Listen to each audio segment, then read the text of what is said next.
He killed my sister, so I drowned him in his own discharge. I've replayed that night in my head 1,000 times. The night my sister died.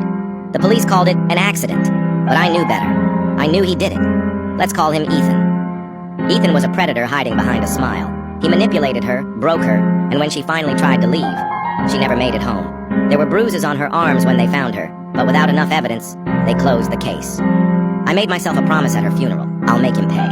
For months, I studied him. Where he went, who he spoke to, what he liked, what he couldn't live without. And that's when I discovered his secret. Ethan was obsessive. He documented everything. Every private act, every little collection he kept hidden. I found a way into his laptop, and what I saw made me sick.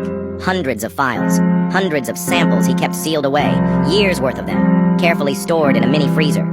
That's when the plan formed. I broke into his house while he was asleep and filled his room with sleeping gas, so I'd be certain he won't wake up. I beat his shit for hours till it filled 8 liters and took the containers home. Weeks later, I invited him over, pretending to forgive him, pretending I wanted to talk things out and let go of the past. He bought it. Of course he did.